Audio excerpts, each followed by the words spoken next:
The emergency beacon had been screaming across 17 frequencies for 3 planetary rotations before Captain Vexthar of the Galactic Commerce Guild finally decided someone should probably check on it.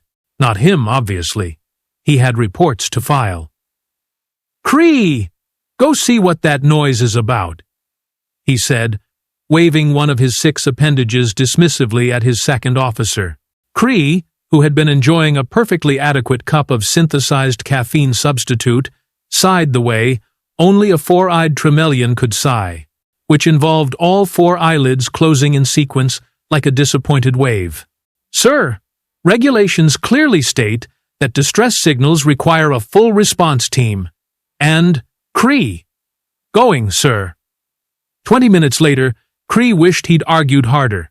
The source of the beacon was a human survival pod, partially embedded in the side of asteroid JK 779, which was not a registered habitation zone, not a mining colony, and definitely not anywhere a sensible being would want to spend more than 5 seconds.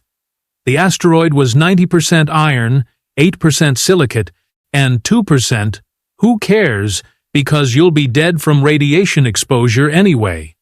The pod itself looked like someone had put a cargo container through a shredder, then through a second shredder, just to be thorough.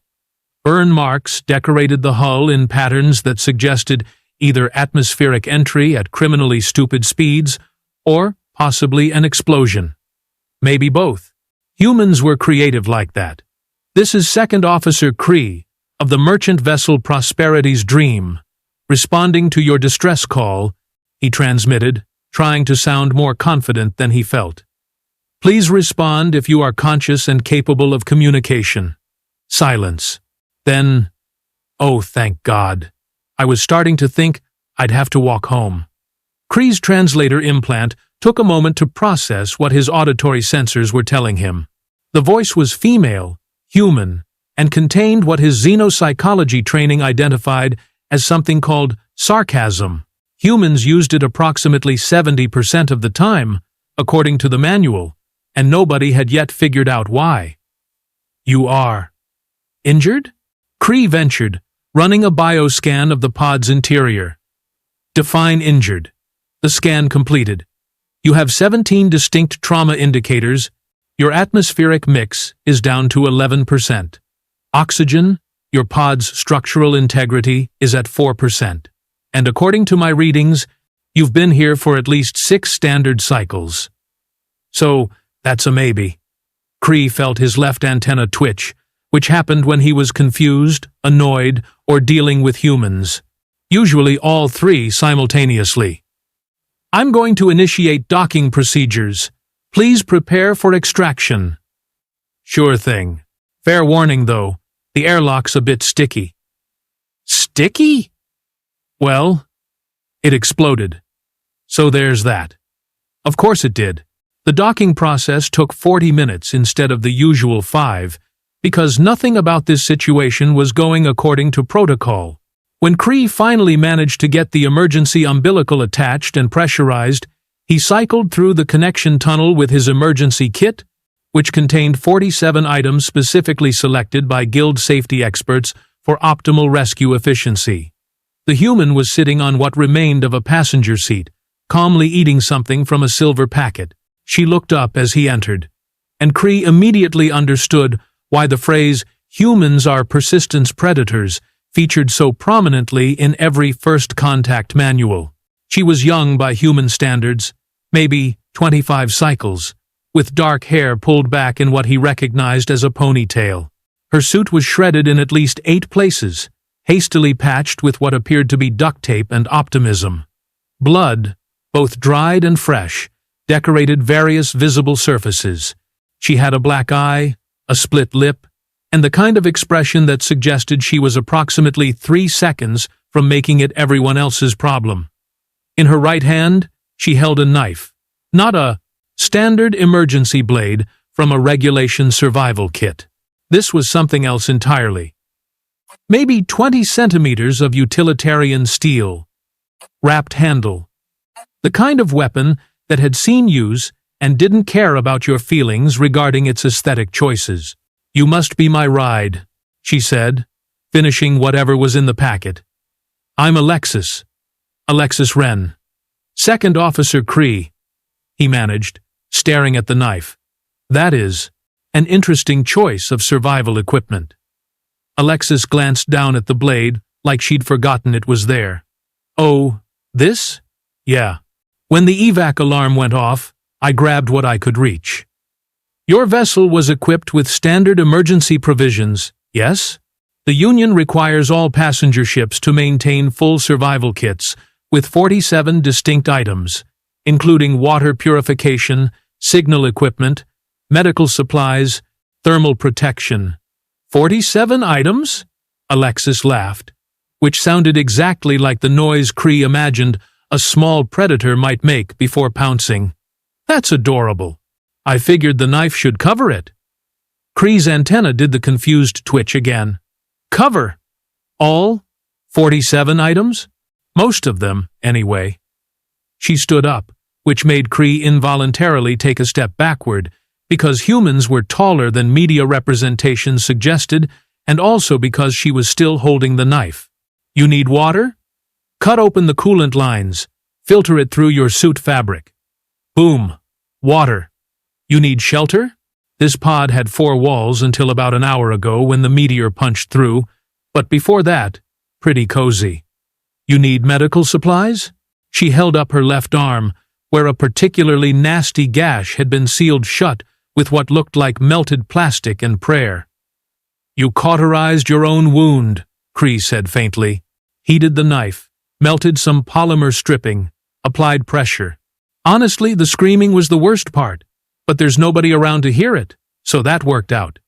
She stretched, and something in her shoulder made an unpleasant clicking sound. "You need fire? Knife? You need to open stuck containers? Knife? You need to defend yourself from whatever might crawl out of a dark corner? Knife? You need to fix a critical electrical short in your beacon transmitter by stripping wires and reconnecting them?" "Let me guess," Cree interrupted. "Knife. See? You're getting it." This was insane. This was completely insane. Cree had rescued 43 beings from various emergencies during his career, and exactly none of them had been this calm about their situation. Most beings, when faced with imminent death in the cold vacuum of space, tended toward panic, despair, or at minimum, some light crying. Humans, apparently, made jokes and played with knives. "We should evacuate immediately," Cree said, gesturing toward the umbilical tunnel. This pod could decompress at any moment, and the pod chose that moment to make a sound like tortured metal, because the universe had a sense of humor, and it was cruel. "Right," Alexis said, suddenly moving with purpose. "Quick question. That tunnel of yours rated for 2 people?" "Yes, but..." She was already past him, moving through the damaged pod with the confidence of someone who'd memorized every centimeter of the space. She grabbed a small pack from what remained of a storage locker, paused, then grabbed something else that Cree couldn't see clearly. Another horrific groaning sound echoed through the pod. Something important-looking sparked in the corner. "Move! Move! Move!" Alexis pushed past him into the tunnel, and Cree's training finally overrode his confusion. They were 3/4 through when the pod's hull finally gave up on structural integrity as a concept. The emergency seals slammed shut behind them with a hiss of pressurizing air, and the external sensors showed the pod tearing itself into component pieces, each tumbling away into the asteroid's minimal gravitational field. They made it to the Prosperity's Dream, with approximately 4 seconds to spare. In the merchant vessel's small medical bay, Cree watched Alexis refuse sedatives, refuse pain medication, and generally refuse to acknowledge that she'd just survived something that would have killed most registered species. She did accept water, though, drinking 3 containers in rapid succession while Cree's medical scanner threw up warning after warning about her various injuries. "You have 2 cracked ribs," Cree informed her, reading from the display. "A moderate concussion, severe dehydration, multiple lacerations, possible internal bleeding." and something the scanner identifies as extreme stress to your muscular system consistent with sustained high-output activity. Sounds about right. Alexis wiped her mouth. The pod's gravity generator died on day 3. Had to manually crank the emergency oxygen recycler every 4 hours after that. Good workout, actually. You manually operated an oxygen recycler for 3 planetary rotations? Kree's antenna was just twitching constantly now. Those mechanisms require sustained force equivalent to about 200 pounds of pressure? Yeah. Built some leverage using debris from the passenger compartment. Basic physics. She grinned, which revealed that she'd somehow managed to keep all her teeth through this ordeal, though one was slightly chipped. Turns out all those hours at the gym were worth it after all. My trainer said resistance training was important. She was right. Captain Vexthar chose that moment to appear in the medical bay doorway, looking annoyed that his paperwork had been interrupted by something as trivial as a rescue operation. Report, he said shortly. 1 human survivor, rescued from pod approximately 4 minutes before structural failure. Kree summarized. Subject is injured but stable. The pod was completely destroyed. Cargo? Didn't see any manifest data before it decomposed into metal confetti, sir. Vexthar's attention shifted to Alexis, and his expression did something complicated. Kree had served with the captain for 6 years and had learned to read his moods based on how his neck scales rippled. Right now, they were doing the pattern that meant, this is going to be paperwork intensive, and I'm already annoyed. Human, Vexthar said, not unkindly but not exactly warmly either. Can you explain how you came to be stranded on an uncharted asteroid in a compromised survival pod? Sure, Alexis said. Our transport hit something. Never found out what. Maybe debris? Maybe a micrometeor? Maybe space gremlins? 1 second we're cruising through Sector 14. Next second alarms everywhere. People screaming. Everyone rushing for the pods.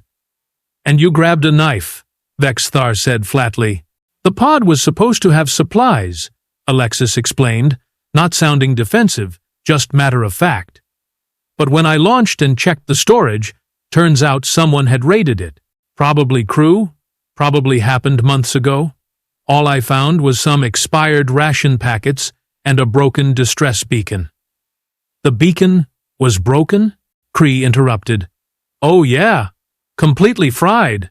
Took me about a day to tear it apart, figure out which components were still functional, and rebuild something that could actually transmit. She held up her hands, which Kree now noticed were covered in small burns and cuts. Knife was super helpful for that, by the way. Precision work. Vexthar's scales did the annoyed ripple again. You repaired a broken distress beacon with no tools except a knife. And some creative problem-solving, yeah, while injured. The injuries happened mostly after the repair, honestly. Day 4. A chunk of asteroid decided it wanted to visit. Came right through the hull. That was exciting. Exciting. Vexthar repeated, tasting the word like it might be poisonous. Well, terrifying, Alexis admitted. But also kind of exciting? I mean, how many people can say they've been in a hull breach and lived? That's like premium bar story material right there. Kree's translator implant was doing its best, but he suspected something was being lost in translation. Humans had approximately 47 different words for various states of fear, and they used at least 12 of them interchangeably with excitement. It was deeply confusing. So, what happens now? Alexis asked, looking between them. I'm guessing you guys don't just drop rescued passengers at the nearest Starbucks? Bucks? Vexthar's translator clearly struggled with that one. Coffee shop. Human thing. Never mind. She waved dismissively. Seriously though, what's the protocol here? We are currently 2 cycles from Station Meridian, Vexthar explained. It has full medical facilities and connections to human diplomatic services. We can transport you there, file the necessary rescue documentation, and you can arrange passage back to human-controlled space. Sounds good, Appreciate the rescue. Alexis paused. What would have happened if you guys hadn't shown up? Kree and Vexthar exchanged glances. The pod's structural integrity was declining rapidly, Kree said carefully. Life support was nearly exhausted. Even if you had survived another rotation, the radiation exposure from the asteroid's composition would have, right. So, I'd be dead. Yes. But I'm not. No, because I had a knife. Sigh and a growl. I am writing a report about this rescue that my supervisors are absolutely not going to believe. Want me to sign it or something? Alexis offered. I mean, I'm right here. Living proof that sometimes you don't need 47 items. Sometimes you just need one really good item and the willingness to get creative. Humans, Vexthar muttered, walking away. Why is it always humans? Kree stayed behind, finishing the medical scan and applying proper treatments to Alexis's various injuries. She tolerated his ministrations with good humor, only wincing when he had to reseal the cauterized wound properly. Can I ask you something? Kree ventured after a few minutes of silence. Shoot. Weren't you scared? Alexis considered this, staring at a point somewhere past Kree's shoulder. When she answered, her voice had lost some of its casual bravado. Terrified. Every single second. Especially at night, when I had to sleep, and I kept thinking the pod might decompress while I was unconscious, or that nobody would find the signal, or that something worse would happen. But you survived anyway. Yeah. She looked down at her hands, at the knife she'd placed carefully on the medical bay table. My dad used to say that being scared is just your body making sure you're paying attention. The trick isn't to not be scared. The trick is to be scared and do the thing anyway. Wise philosophy. He was a firefighter. Ran into burning buildings for 20 years. Alexis smiled, something soft and sad. Taught me that humans are basically just stubborn sacks of meat that refuse to quit until the universe physically makes us. We're not the strongest species, or the fastest, or the smartest, but we're really, really good at refusing to die. Kree thought about this as he finished treating her injuries, about how humans had spread across dozens of systems despite having no natural advantages, no environmental specializations, no particular evolutionary gifts beyond persistence, and apparently an inability to recognize when they should give up. The knife, he said finally. You really believed it would be enough? Alexis picked up the blade, testing its weight, familiar and comfortable in her grip. I believed I'd make it enough, because the alternative was dying on an asteroid, and I didn't really feel like doing that. Too much left to do, places to see, arguments to win, coffee to drink. Coffee? Oh, you sweet summer alien. When we get to Meridian, I'm buying you the most aggressively human beverage you've ever experienced, and you're going to understand why we colonized 70% of the galaxy just to have reliable access to it. Kree had absolutely no idea what she was talking about, but something told him the next 2 cycles were going to be educational, and probably involve more sarcasm than his translator was rated for. Station Meridian was what happened when 17 different species tried to agree on architectural standards and gave up halfway through. The result looked like someone had thrown together a shopping mall, a military outpost, and a botanical garden, then seasoned it with questionable life choices and flickering neon signs that advertised everything from engine repairs to something called authentic Earth-style noodles that Kree suspected were neither authentic nor entirely noodle-based. Alexis took one look at the station through the viewport and laughed. Oh good, it's one of the weird ones. Weird? Kree asked, though he privately agreed. Places like this are always more interesting. Better food, better stories, and usually at least one incident that'll make the news feeds. She was wearing a borrowed jumpsuit from the ship's supplies, several sizes too large and rolled up at the cuffs. Her own shredded suit had been respectfully incinerated. The knife, however, remained strapped to her hip. What's the betting pool on whether someone starts a bar fight within my first hour here? I don't gamble, Cree said primly. Boring, but responsible. I respect that. They docked at Bay 7, which, according to the station directory, was reserved for merchant vessels and miscellaneous traffic, which Cree felt was somewhat insulting, but technically accurate. Captain Vex Thar had already transmitted the rescue documentation ahead, which meant somewhere in the station's administrative warren, a bureaucrat was having a very confusing morning. The docking officer who met them was a Helixian named Torv, who had too many eyes and not enough patience. Human survivor from asteroid JK 779, correct? That's me, Alexis confirmed, raising her hand like she was in school. Alexis Wren, professional disaster survivor and part-time knife enthusiast. Torv's tentacles rippled in what Cree recognized as confusion. Your official statement indicates you survived 6 cycles with minimal equipment. Define minimal. The report says you had a knife. Then the report's accurate. Torv stared at her for a long moment with at least 5 of his eyes. The other 3 were probably checking forms or contemplating retirement. That is not standard protocol. Yeah, well, neither was getting stranded on an asteroid, but here we are, making the best of things.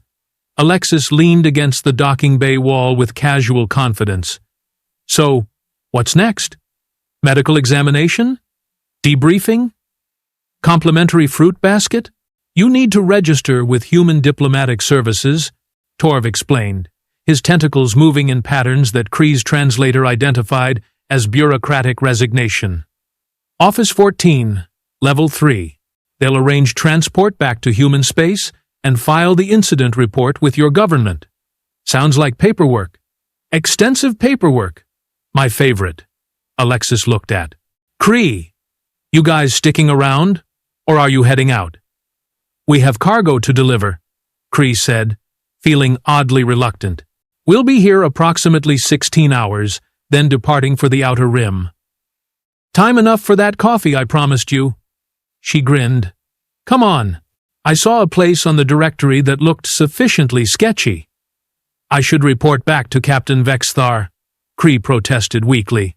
He specifically told you to make sure I reached diplomatic services safely. I can't reach them if I collapse from caffeine withdrawal.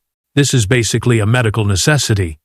That was absolutely not how medical necessities worked, but Cree found himself following her anyway, because humans had this strange gravitational effect where they made terrible decisions sound reasonable. The coffee shop was called The Burnt Bean, which should have been a warning.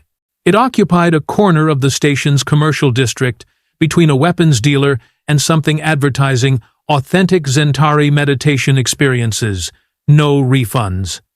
The interior smelled like roasted beans, desperation, and several substances that might technically be illegal in 4 systems.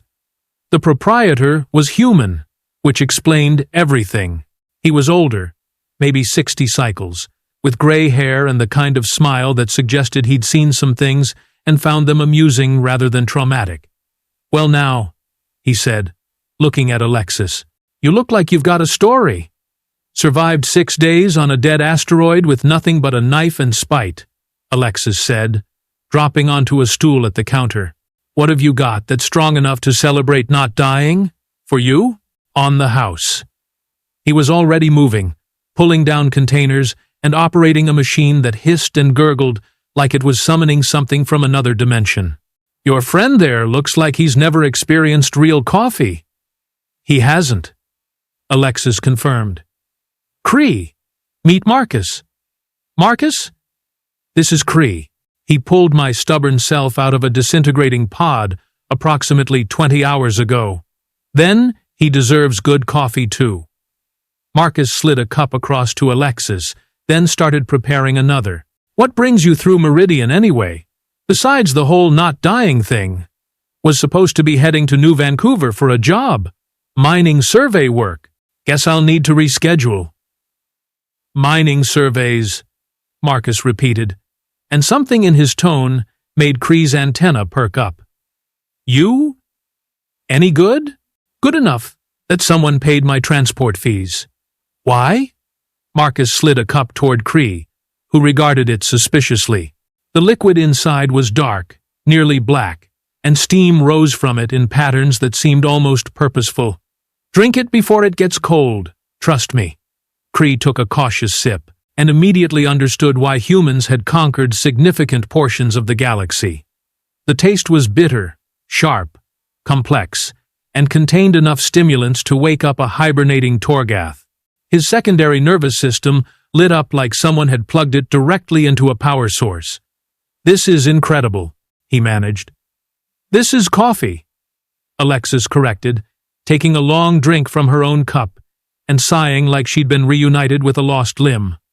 This is why humanity functions. This is basically our cultural foundation. Anyway, Marcus continued, reason I ask about mining surveys is there's been some weird readings coming from Sector 9.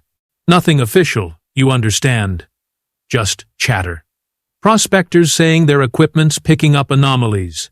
Station authorities too busy with standard operations to investigate, but if someone happened to be qualified and happened to be available. I'm listening, Alexis said, setting down her cup. Hold on, Kree interrupted, because someone needed to be the voice of reason, and apparently that was his job now. You just survived a catastrophic incident. You need medical treatment, rest, and safe transport home. I got medical treatment. From you. Excellent work, by the way. Alexis tapped her ribs, which were now properly braced and bandaged. And I feel great. Well, I feel like I got hit by a shuttle, but that's practically great by comparison. You need to report to Human Diplomatic Services. Kree tried again. I will, right after I check out these anomalies. She looked at Marcus. What's the pay? Standard finder's fee if it's anything valuable. 5,000 credits just for investigating.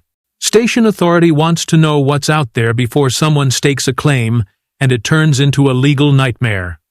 I'll do it, Alexis, Kree said, feeling his antenna do the concerned twitch.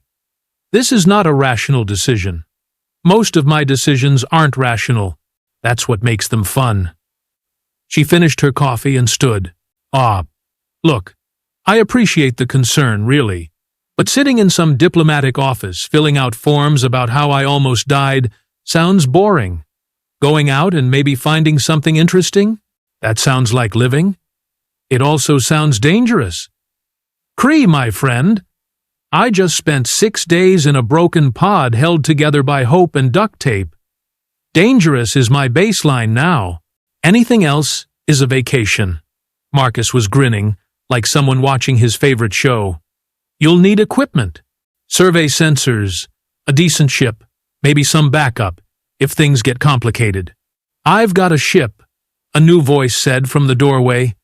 Everyone turned. The speaker was Zentari, which meant she was tall, crystalline structures growing from her shoulders, and had the kind of presence that made people instinctively step back. Her name, according to the translator implant, was Shale, and she looked like she'd fought her way through several systems and won. Shale runs cargo and does odd jobs, Marcus explained. Discreet, reliable, only slightly criminal. I prefer ethically flexible, Shale corrected, walking to the counter. Her voice sounded like rocks grinding together in a way that was somehow musical. Heard you talking about Sector 9. I'm interested. Why? Alexis asked, instantly suspicious, which Kree appreciated because at least someone was being cautious. Because 3 ships have disappeared near there in the last month. Station authority calls it navigation errors. I call it interesting.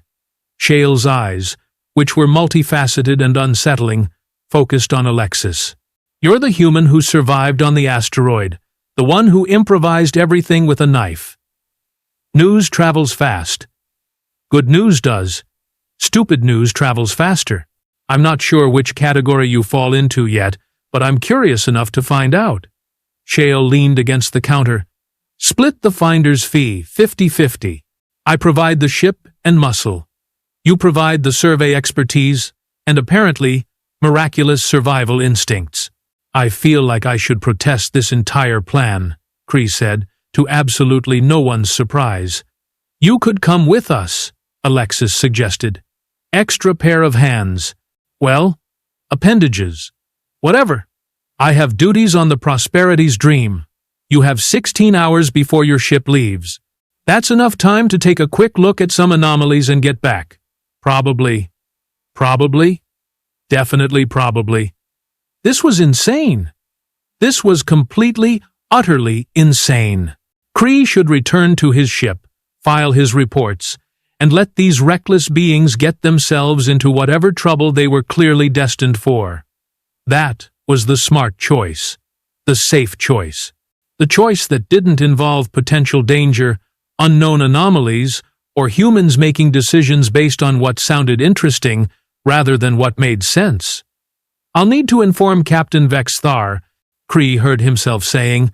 Alexis's grin could have powered a small station. Excellent. See? This is how adventures start. Someone says something's weird, someone else has a ship, and some poor, rational person gets dragged along to document how badly it goes wrong. That's not reassuring. It wasn't meant to be. It was meant to be honest. She turned to Shale. When can we leave? 1 hour. Bay 22. Bring whatever equipment you need, and don't be late. I'm never late. You were late getting rescued from that asteroid. That wasn't being late. That was fashionably almost dead. Completely different. Marcus poured more coffee while this conversation happened, looking like someone who'd seen this exact scenario play out 100 times. You kids, be careful out there. Sector 9's got a reputation. What kind of reputation? Cree asked. The kind that makes smart people stay away. Then, it's a good thing we're not particularly smart, Alexis said cheerfully. Captain Vex Thar, to his credit, did not immediately fire Cree when he explained the situation. Instead, he sat behind his desk, scales rippling in what Cree had learned, to recognize as profound annoyance mixed with resignation. You're telling me, Vex Thar said slowly, that instead of simply escorting the human to diplomatic services as instructed, you're now planning to join her on an unauthorized investigation of potentially dangerous spatial anomalies. When you phrase it like that, it sounds irresponsible. Because it is irresponsible. She makes compelling arguments. All humans make compelling arguments. That's their primary survival trait after stubbornness and the ability to digest poison. Vex Thar pulled up something on his console. Sector 9. 3 missing ships, all within the last 30 standard cycles. Station authority claims equipment failure, but the pattern's suspicious. You've been researching this? Cree asked, surprised. I research everything that might result in paperwork. Vex Thar's scales did a complicated pattern that might have been a shrug. If you're going to do something stupid, at least be informed while doing it. Take a portable transmitter. Check in every 4 hours. If I don't hear from you in 16 hours, I'm leaving without you and filing the appropriate abandonment documentation. That's surprisingly supportive, sir. That's me being practical. You're a decent officer, Cree. I'd prefer not to lose you to whatever's lurking in Sector 9. But if you're determined to follow a human into potential danger, armed with nothing but curiosity and bad judgment, I can't stop you. She had a knife, sir. Not just curiosity. That doesn't make it better. I think it makes it slightly better. Vex Thar made a noise that suggested he disagreed, but lacked the energy to argue. Dismissed. Try not to die. The paperwork would be extensive. Shale's ship was called the Rubble Runner, which was either admirably honest or deeply concerning.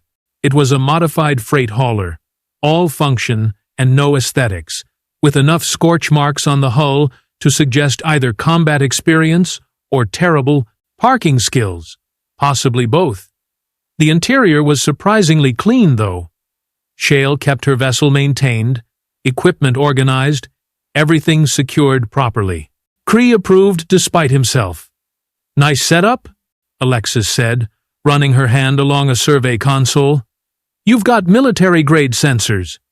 Previous owner was military, Shale explained, preparing the launch sequence. Lost it in a card game. I won it in a different card game. Circle of Life. That seems legally questionable. Most interesting things are.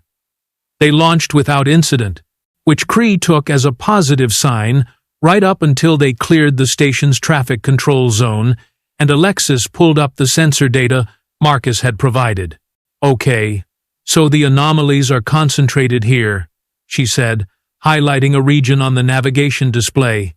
3 light minutes from the station, near the debris field from the old Karath mining operation. What kind of anomalies? Cree asked.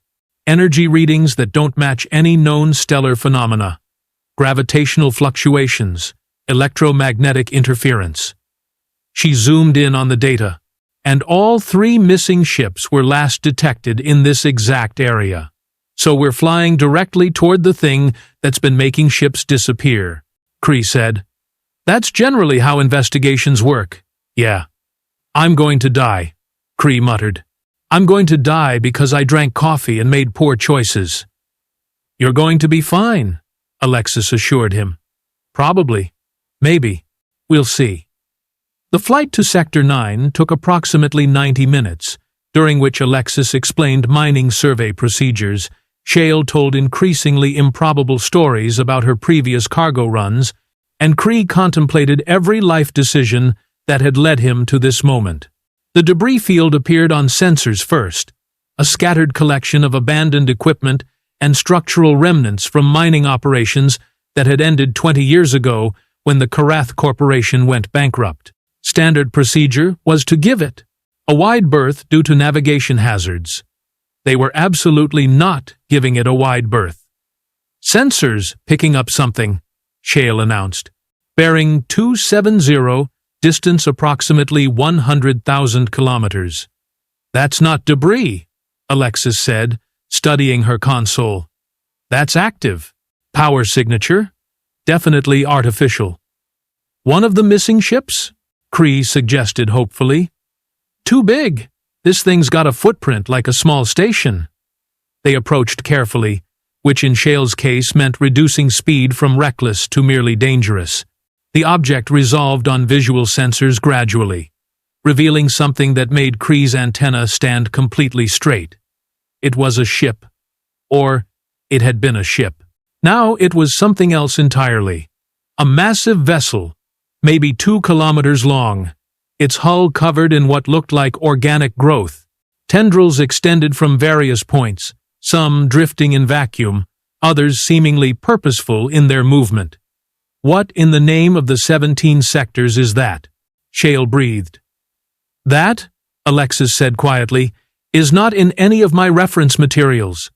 It's beautiful, Cree said, then immediately wondered why he'd said that. But it was true.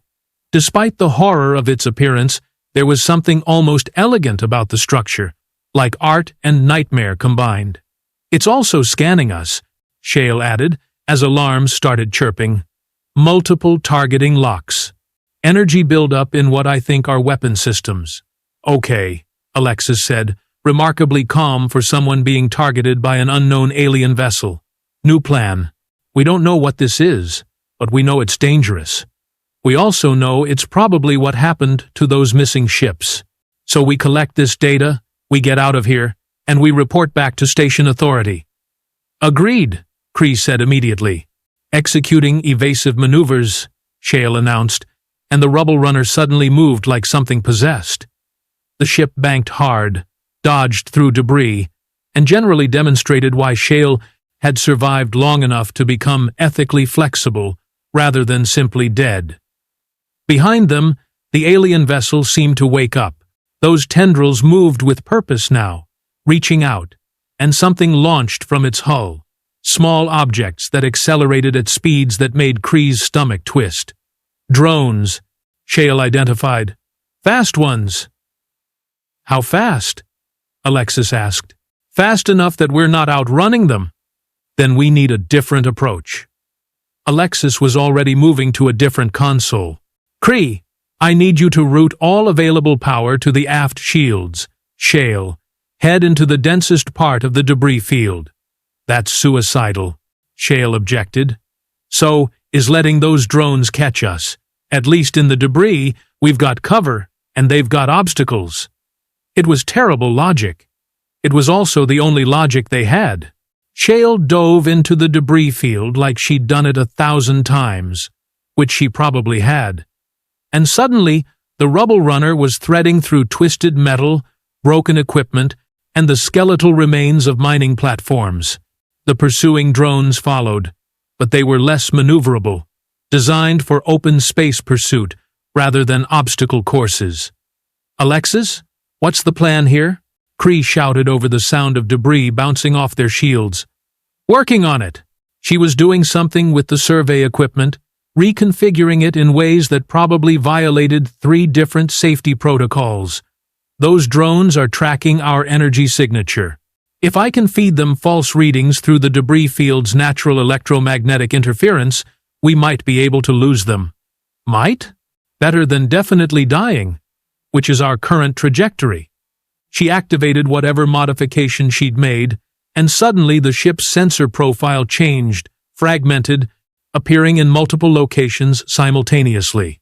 The drones hesitated, confused by the false readings, their formations breaking as they split to pursue phantom targets. It's working, Shale said, sounding surprised. Of course it's working. I'm excellent at not dying, remember? Alexis's fingers were flying across the console. Keep moving, but start working your way toward the field's edge. We need to get clear before they figure out the trick. They spent the next 10 minutes in what Cree would later describe as controlled chaos and what Alexis would call moderately exciting. The drones eventually figured out the deception, but by then, the rubble runner was clear of the debris field and accelerating back toward Meridian Station at speeds that probably weren't entirely legal. Well, Alexis said, as the alien vessel disappeared from their rear sensors. That was informative. Informative. Cree's antenna was twitching so much it hurt. We were nearly killed by an unknown alien intelligence operating an abandoned ship covered in organic technology. Right. Informative. Now we know what happened to those missing vessels. We've got sensor data on the entity, and we all survived to tell the story. She was grinning again, that wild expression that suggested humans found entertainment in situations that should cause trauma. Plus, we're splitting 5,000 credits, which is decent pay for a few hours' work. You're insane, Shale said, but she was laughing. Absolutely, completely insane. I prefer creatively resilient, Alexis corrected. But yeah, probably a little insane. They made it back to Meridian Station without further incident, though Cree spent the entire flight expecting something else to go wrong. When they docked and disembarked, still alive and mostly intact, he felt something like pride mixed with residual terror. Marcus was waiting at the coffee shop, unsurprised by their return. You found something. We found something, Alexis confirmed. Something big, something dangerous, and something that station authority needs to know about immediately. Where do we report this? Security Office, Level 5. Ask for Commander Praxis. He's the one who authorized the Realm survey. Marcus poured coffee without being asked. You all look like you need this. He wasn't wrong. Commander Praxis turned out to be a Helgoran, which meant he had scales, multiple arms, and the kind of expression that suggested he'd heard every excuse and believed none of them. He listened to their report with increasing attention, reviewed their sensor data, and eventually sat back in his chair with a sigh that sounded like grinding stones. This is going to require significant resources to address, he said finally. A vessel of that size, with unknown hostile capabilities, this close to a major station, will need to coordinate with military authorities, establish a quarantine zone, possibly evacuate sections of nearby space. So that's a lot of paperwork, Alexis translated. More paperwork than you can imagine, Praxis confirmed. He pulled up a payment authorization. Your finder's fee has been transferred, along with a bonus for exceptional service and not dying. The council will probably want to debrief you further once they've reviewed this data. Happy to help, Alexis said, though I should probably check in with Human Diplomatic Services at some point. People might be wondering where I am. Already handled. We contacted them when you docked. They're aware of your situation and have arranged transport back to human space, departing in 3 cycles. 3 cycles? Alexis looked at Cree. When does your ship leave? In approximately 2 hours, Cree admitted. So, I've got 3 cycles to kill on this station. That's plenty of time to get into trouble. Please don't, Commander Praxis said wearily. They left the security office with credit accounts slightly fuller and stories significantly more interesting. Shale departed with promises to stay in touch and warnings about getting into more dangerous situations. Cree walked with Alexis back toward the commercial district, aware that his departure time was approaching and oddly reluctant to leave. Thanks for coming along, Alexis said as they walked. Most people would have called me crazy and stayed on their ship. You are crazy, Cree said, but I think humans might need to be crazy to survive the way you do. We prefer determined, or stubborn, or too dumb to quit. All of those seem accurate. They stopped at the docking bay where the Prosperity's Dream waited. Captain Vexthar was probably already annoyed that Cree had cut it this close to departure time. So, Alexis said, next time you're passing through human space, look me up. I owe you that coffee I promised, plus probably several more after today's adventure. I'll do that, Cree said, and meant it. And Cree, thanks for pulling me off that asteroid. For someone who seems really concerned about following protocols, you're surprisingly good at the whole improvisational survival thing. I learned from an excellent teacher. Who, me? I'm a terrible teacher. I mostly just make things up as I go and hope they work. I noticed. Alexis laughed, genuine and warm. Get out of here before your captain leaves without you. And stay safe out there. You too. Try not to get stranded on any more asteroids. No promises.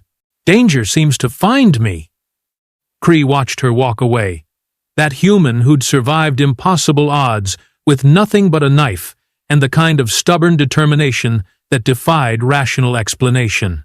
He thought about the past rotation, about coffee and alien vessels and humans who turned disasters into stories worth telling. Then he boarded the Prosperity's Dream, filed his report to Captain Vexthar's resigned acceptance, and settled into his station for the next leg of their journey. But he kept the portable coffee container Marcus had given him, and sometimes, during the long shifts, he'd take a sip and remember that humans weren't special because they were strong or fast or smart. They were special because they looked at impossible situations, grabbed whatever tool was available, and decided that surviving was simply the only acceptable option, even if that tool was just a knife. Especially if that tool was just a knife.